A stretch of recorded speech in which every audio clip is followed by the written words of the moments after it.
share your screen. Hello, guys. Yeah.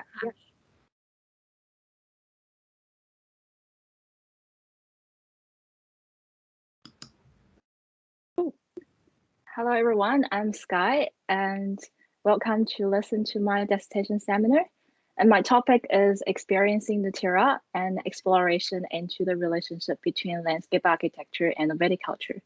And before I start, I want to say thank you to my supervisor, Nada, who gave me this chance to present my project and also helping me all the time. And this presentation will be carried out by 4 parts: an introduction, a research content, research structure, and the case studies. So basically, I will just talk about why I choose this topic and what happened down for the past few months and what I'm planning to do to finish this dissertation.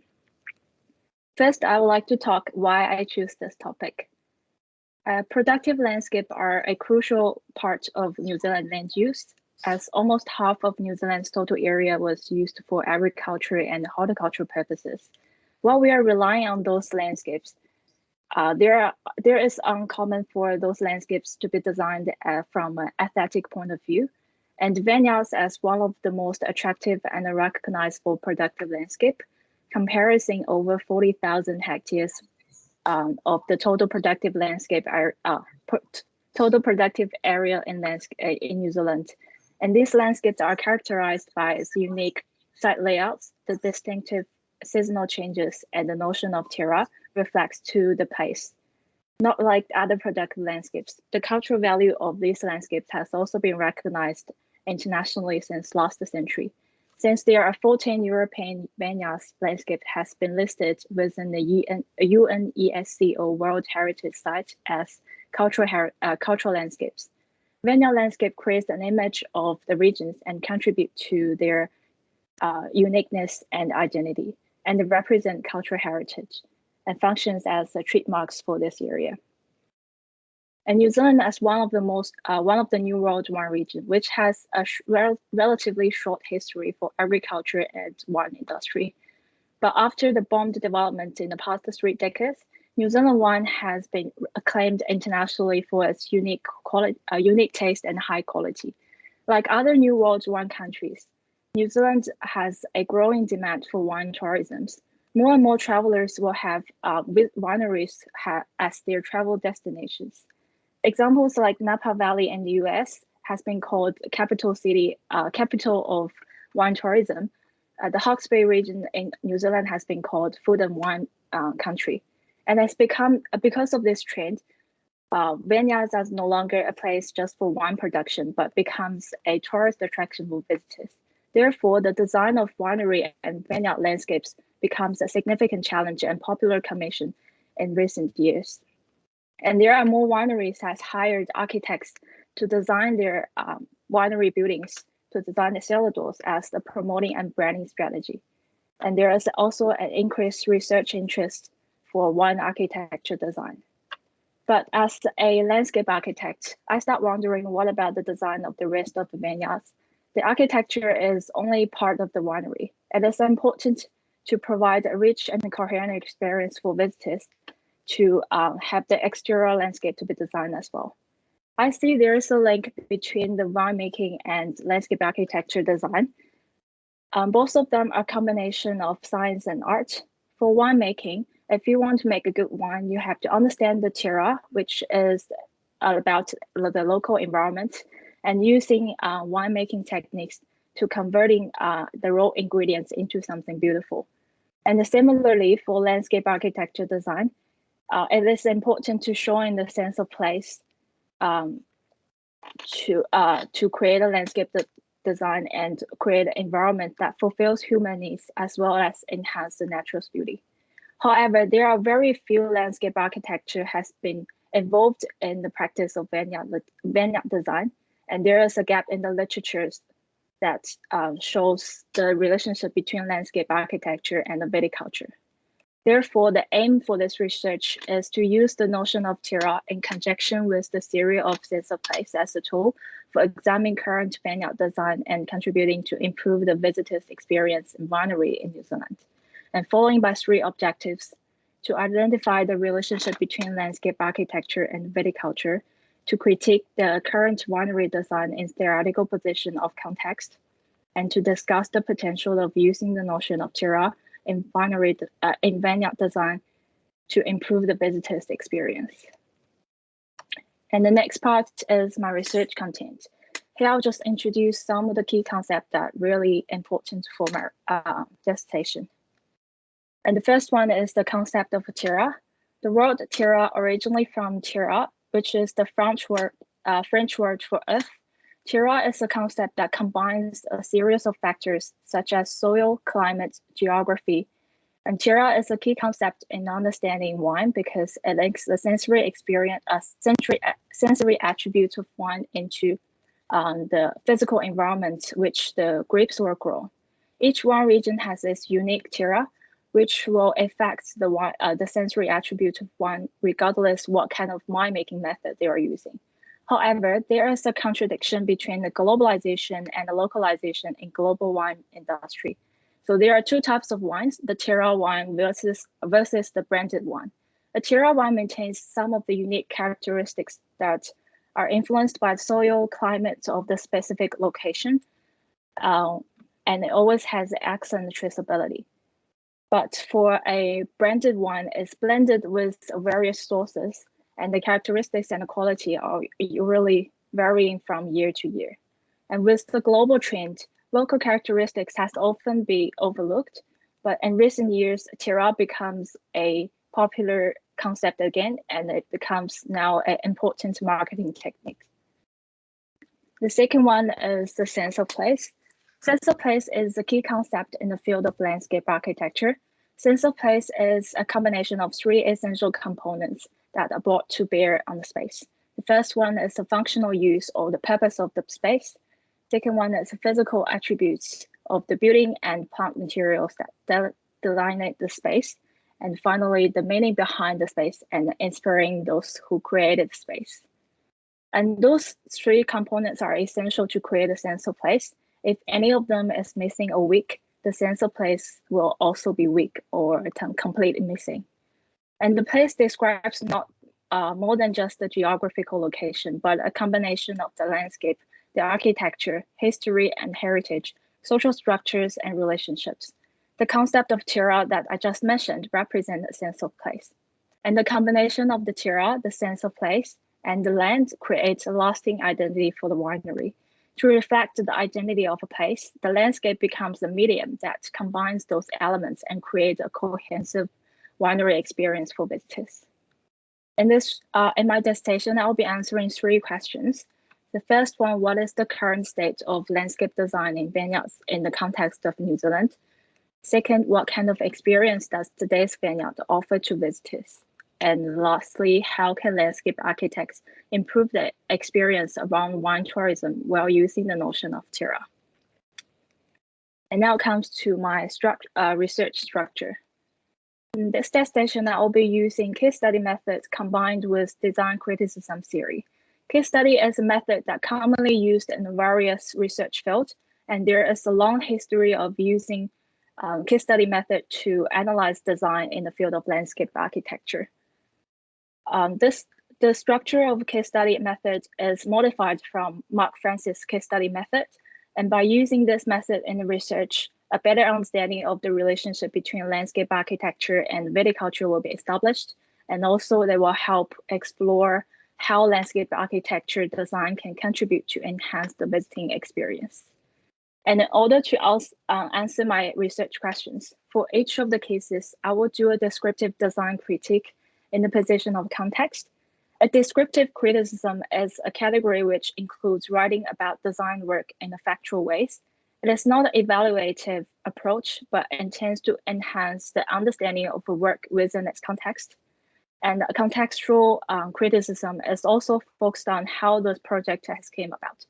And by critiquing each of the design in the winery will help me identify how does the current design is related to the notion of terroir. And here is the diagram that shows the structure of my research. Firstly, I have selected 3 wineries from 2 important wine regions in New Zealand, and they are Cracky Range and Elephant Hill from Hawke's Bay region, and the Weather Hills from Marlborough region. And after I selected the 3 cases, I have been collecting data from them. So the data has includes primary data and secondary data. Primary data was collected by site visit. I have visited the 2 wineries in Hawke's Bay twice in different seasons, but I haven't got a chance to go to Weather Hills yet, but I'm planning to go there really soon. And many other data were collected with desktop research, such as online mapping, websites, and archive materials. And after I collected all the data, the next step is to analyze those data. And all the data was organized into 5 categories: the background information, project design context, regional terroir, visitors' experience, and public reviews. And finally, each of the cases will be critiqued based on the information in these 5 categories. And here are some of the screenshots of the data that have been collected. I have created a table for them. So as you can see, there is the 5 categories on top, and under that, just single informations. And currently, I am the stage jumping from data collection and data analysis, because I already have fair enough data for analysis for the first 2 wineries in Hawke's Bay. But for Weather Hill, I still need to go to the site and collecting more data. Finally, I would like to briefly introduce the 3 case studies. The first one is Skye Xu. It is a winery established in 1997. It's located in the heart of Hawke's Bay region. Skye Xu Joint Winery occupies 23 hectares of land. It was named as a New World Winery of the Year in 2014 by a US publication, Wine Enthusiastic magazine. Skye Xu is a world-class winery. Since the winery is at the backdrop of Timata Peak, it is visible from the hill, so it becomes a landmark for this area. And the second one is Elephant Hill. It is built in 2002. It is one of the easternmost winery in the region of Hawke's Bay. And the design of the winery building was inspired by the ocean and the local landscape. Elephant Hill is an excellent example of how to fit architecture into the landscape and create a unique, well-engaging space. And the last case is Weather Hills from Marlborough region. It was founded in 1994, and this is the winery that locates in the shadow of Weather Hills. That's where the name from, or one of the landmark range of Marlborough region. And in 2005, the winery had a redevelopment for a new cellar door and a burial hall, as well as a plan for a future landscape design. So here are my 3 cases. And during my research process, I found there are some limitations and problems. First factor that limits the research was that I wasn't able to do an interview with the manager of the winery because they didn't respond to my request. So because of that, I have missed a part of primary data. So I will be more relying on desktop research to find useful information online and in books. And another and the biggest problem is the COVID-19 situation. And the effect of COVID-19 to this research is not just only stopping me to going to the sites, but also as a global situation, it will change the future of wine tourism industry. For example, with the border closed for foreigners, it is impossible for international visitors come to New Zealand and visiting wineries. And also even the numbers of domestic visitors has declined compared to the pre-COVID period. So how does winery will adjust their strategy and facilities will be a challenge in the future. And also as a landscape architect, we need to think how to adapt our design for a COVID world. So lastly, here is the rough timetable for my research. At this stage, I'm finishing my method chapter and doing some of data analysis at the same time. So we are about here in the middle of October. Before I really start this research, the topic was just a simple thought in my head.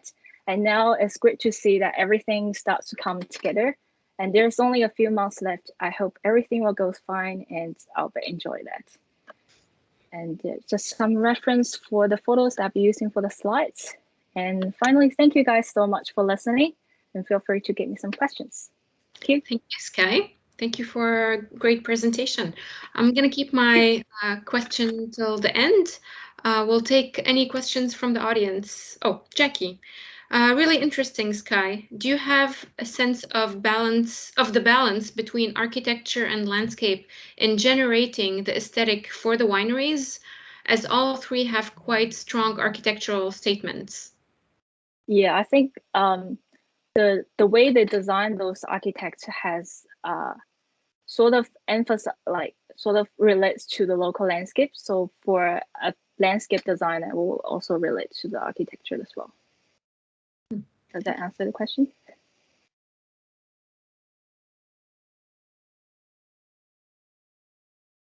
Yes, all good. Yeah. Thank you. Thank you, Jackie. Any other questions and comments?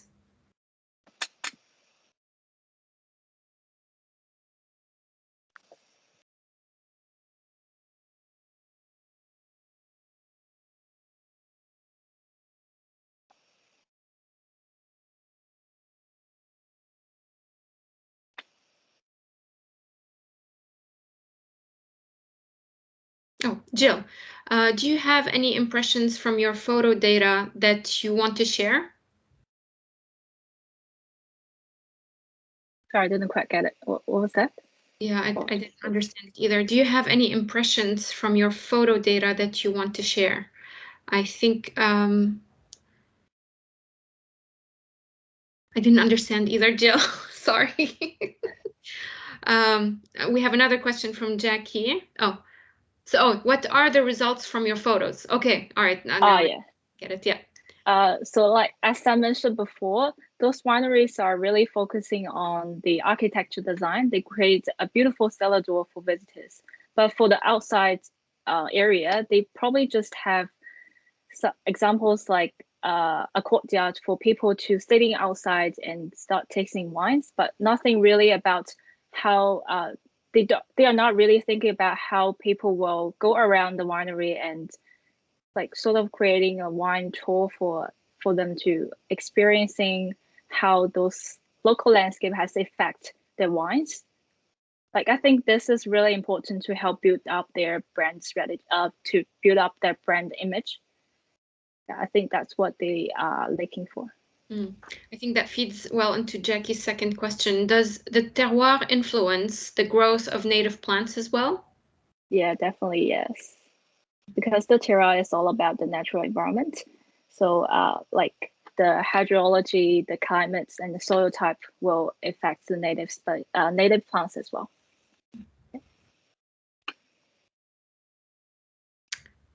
Any other questions?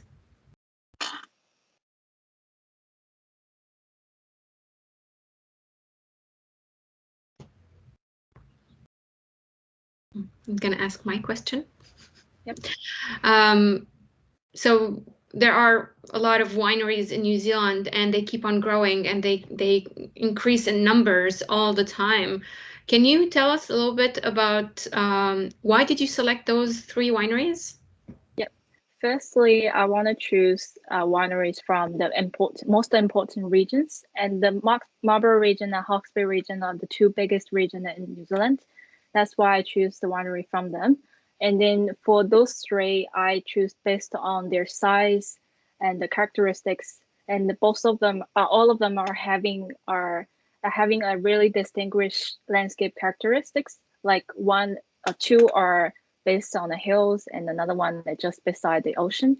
So that's really influenced the terroir and also influenced how they design the buildings and the landscapes. Great, thank you very much. Oh, and also the reputation of the winery. Sorry, just forget that.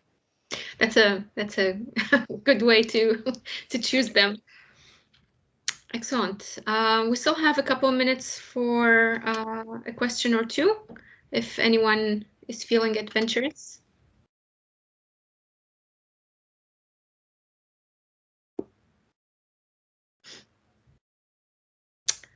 Okay. Well, I guess we'll close the seminar now, and I want to thank everyone for attending. And I want to thank specifically Charlotte and Skye for their great presentations. Good job, the two of you. Looking forward to the results and for you to finish your dissertation. Everyone have a wonderful Friday. Enjoy the beautiful weather that we have here. And we will see you again next week for another seminar. All right. Kakite. Thank you.